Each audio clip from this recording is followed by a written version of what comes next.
అయోధ్యలో బాలరాముడు కొలువుదీరాడు. సుందరమైన రూపంలో ఉన్న బాలరాముడిని చూసి భక్తజనం తన్మయత్వంతో పులకించిపోతున్నారు.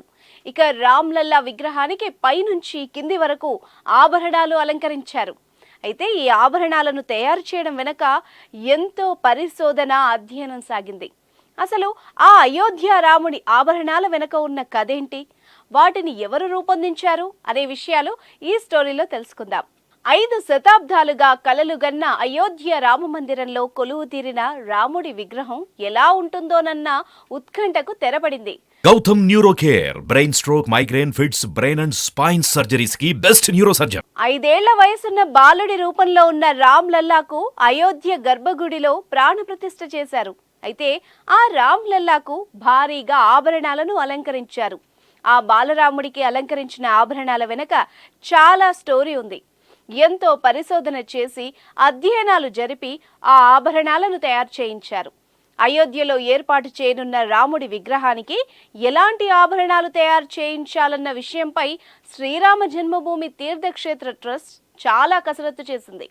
ఆధ్యాత్మిక రామాయణం, వాల్మీకి రామాయణం, రామచరిత్ మానస్, అలవందర్ స్తోత్రాలను పరిగణలోకి తీసుకున్న తర్వాతే బాలరాముడికి అలంకరించే ఆభరణాలను తయారు చేయించినట్టు శ్రీరామ జన్మభూమి తీర్థక్షేత్ర ట్రస్ట్ వెల్లడించింది. ఉత్తరప్రదేశ్ రాజధాని లక్నోలోని అంకుర్ ఆనంద్కు చెందిన హర్సా హైమహల్ షియామ్ లాల్ జ్యువెలర్స్ వారు ఆ ఆభరణాలను డిజైన్ చేశారు. ముందుగా రామ్ లల్లాను బనారసీ వస్త్రంతో అలంకరించారు. పసుపు పచ్చ పంచెతో పాటు ఎరుపు రంగు అంగవస్త్రాన్ని ధరింపజేశారు. ఈ అంగవస్త్రాలను బంగారపు వర్ణం జరీతో తయారు చేశారు. దానిపై శంఖం, చక్రం, పద్మం, మయూర్లను ముద్రించారు. ఈ వస్త్రాలను ఢిల్లీకి చెందిన డిజైనర్ మనీష్ త్రిపాఠి స్వయంగా అయోధ్యలో ఉండి రూపొందించారు.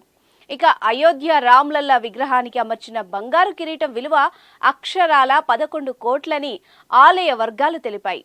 గుజరాత్లోని సూరత్కు చెందిన పారిశ్రామికవేత్త, గ్రీన్ ల్యాబ్ డైమండ్స్ అధినేత ముఖేష్ పటేల్ ఈ కిరీటాన్ని అందించారు. 6 కిలోల బరువు ఉన్న ఈ కిరీటంలో అత్యంత విలువైన రాళ్లను పొదిగారు. 4.5 కేజీల బంగారంతో పాటు చిన్న పెద్ద వజ్రాలు, కెంపులు, ముత్యాలు, నీలమణులతో తయారు చేశారు. సూరత్కు చెందిన కుశాల్ దాస్ జ్యువెలర్స్ యజమాని దీపక్ జోక్సీ ఒక్కొక్కటి 3 కిలోల బరువున్న వెండి రామమందిర నమూనాలను అందజేశారు. ముకుట్ అని పిలిచే రాముడి కిరీటాన్ని 1.7 కిలోల బంగారంతో తయారు చేశారు. మరో 1/2 కిలో బంగారంతో కిరీటం వెనుక ఉండే వెలుగులాంటి హాలోను రూపొందించారు. కిరీటంలో 75 క్యారెట్ల వజ్రాలు, 135 క్యారెట్ల జాంబియన్ పచ్చలు, 262 క్యారెట్ల కెంపులు ఉంచారు.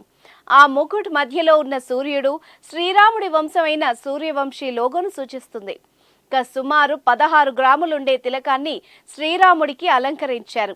ఇందులో 3 క్యారెట్ల సహజ వజ్రం, దాని చుట్టూ దాదాపు 10 క్యారెట్లు ఉండే చిన్న వజ్రాలనుంచారు.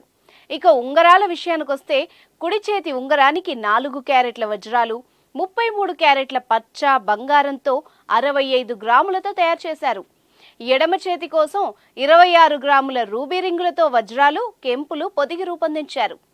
బంగారంతో చేసిన చిన్న గుండ్రని నెక్లెస్ 500 గ్రాముల బరువు ఉంది. ఇందులో 50 క్యారెట్ల వజ్రాలు, 150 క్యారెట్ల కెంపులు, 380 క్యారెట్ల పచ్చలు పొదిగారు.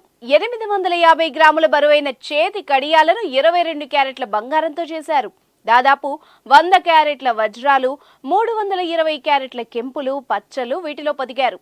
బంగారం, వజ్రాలు, కెంపులు పొదిగిన కడియాలను సుమారు 400 గ్రాముల బరువుతో తయారు చేశారు.